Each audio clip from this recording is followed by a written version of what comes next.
Ladies and gentlemen, welcome to another episode of the Cerebral Palsy and Fitness channel.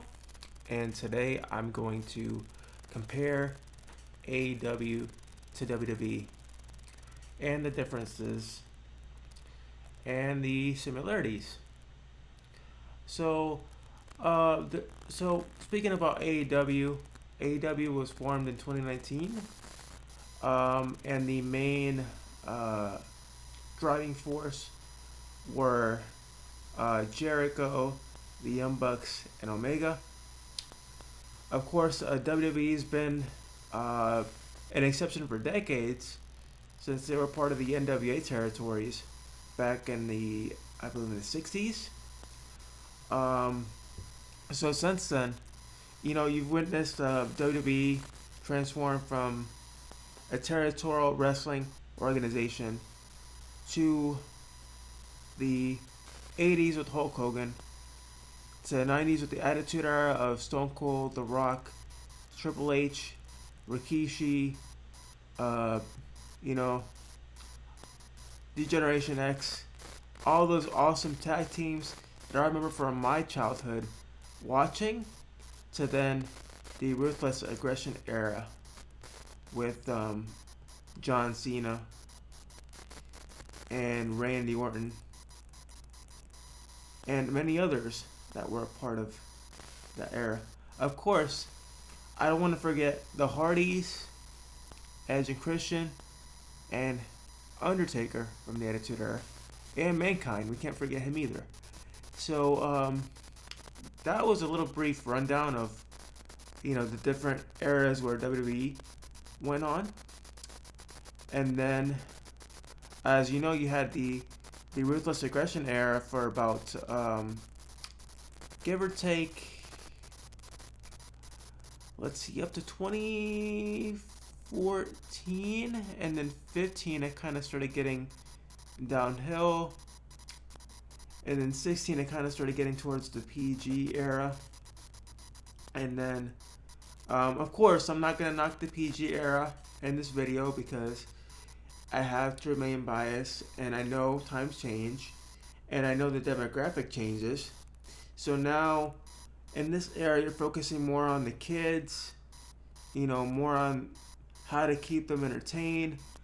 Essentially, WWE at this point is a business, and they're fueled more by money than anything else.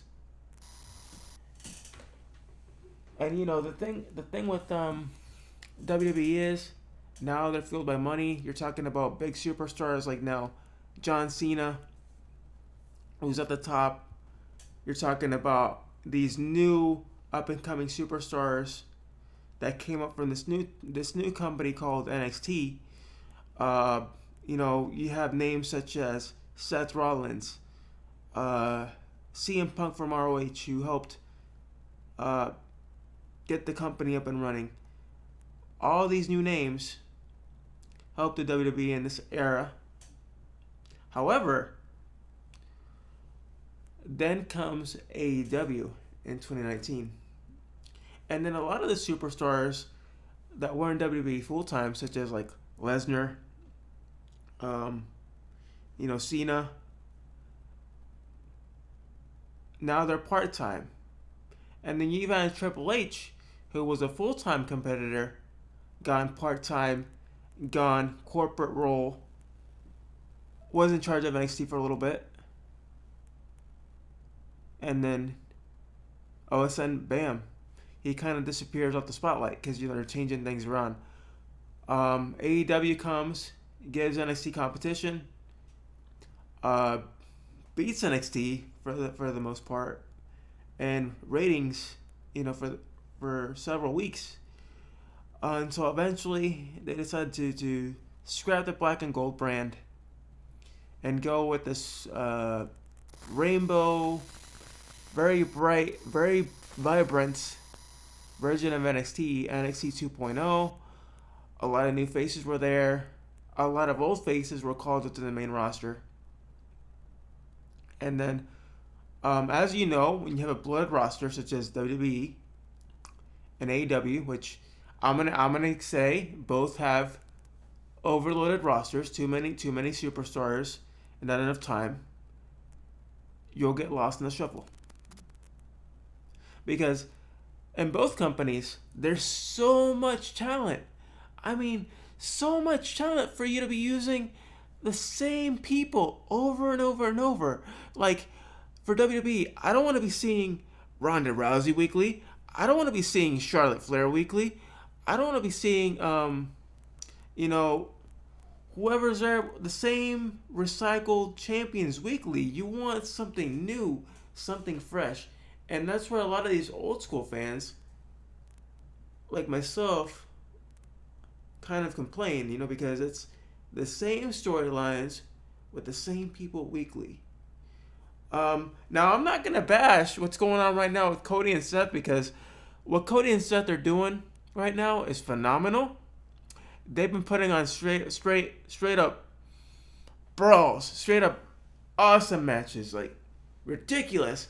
And if you saw Hell in a Cell, that match was something to remember. Like I could have never imagined in a million years that somebody would literally risk their health limb by limb to wrestle with one arm and put on an absolute classic of a match.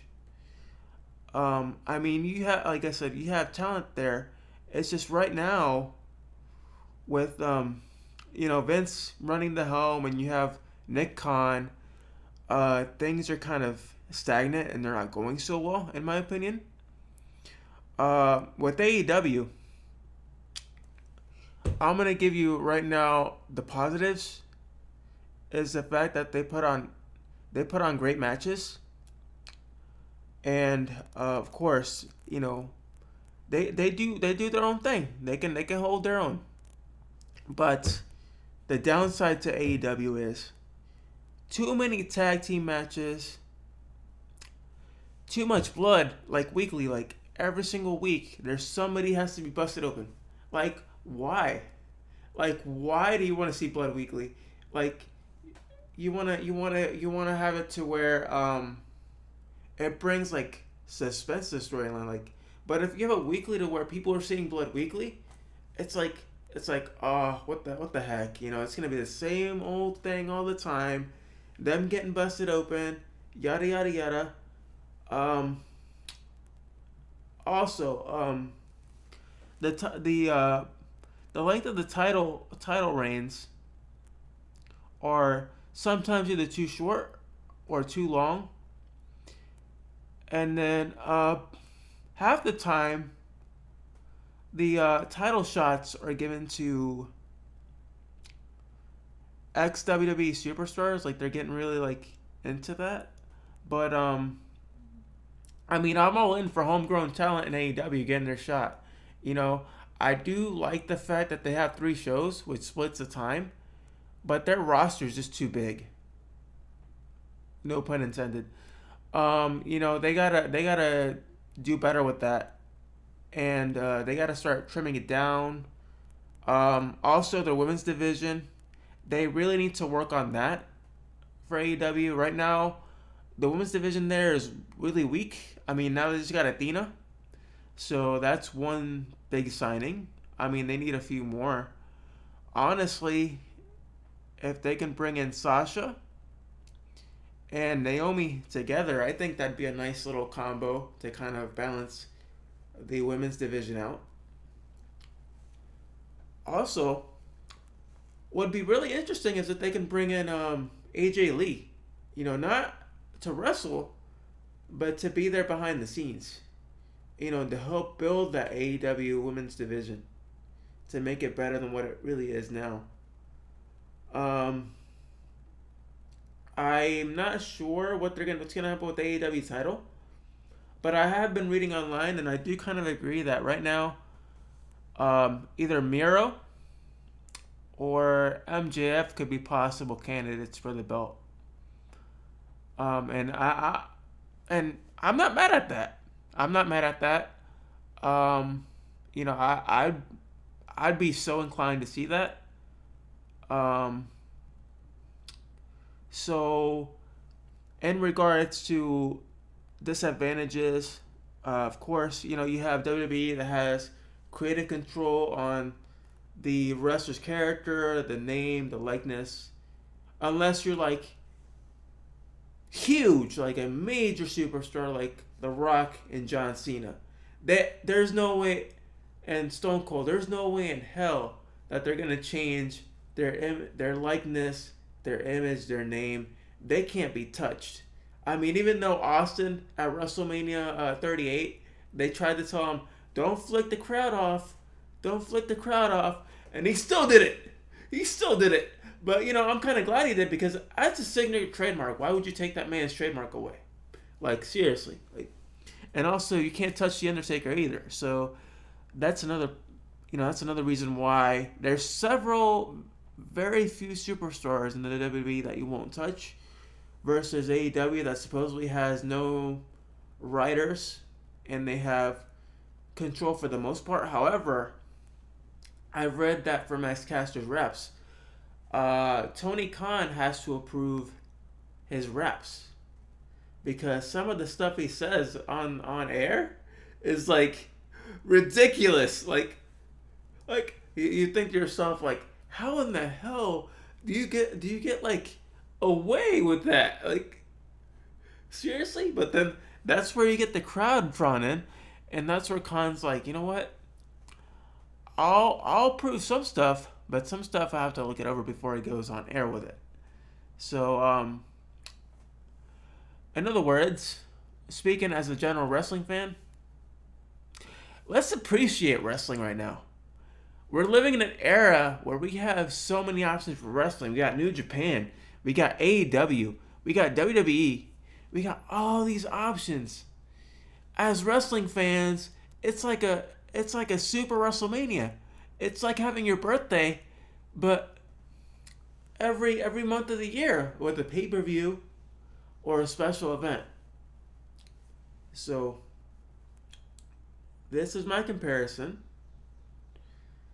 of AEW and WWE, and I'm just gonna let you all know I am an AEW fan myself. Not knocking WWE, they can do their thing. I'm a Kenny Omega fan, as you see the hat here. And hope you guys enjoyed this review, this comparison. And I will talk to you all soon. And I will also be posting several of my good friends that are podcasters that are devoured into talking about wrestling and reviews. And they're just all around awesome. So I will post them in the description down below. Remember, subscribe to this video, hit the notification bell, and subscribe to my channel, and I'll talk to you all soon. Be safe, have a good one, and as Kenny Omega said, goodbye and good night.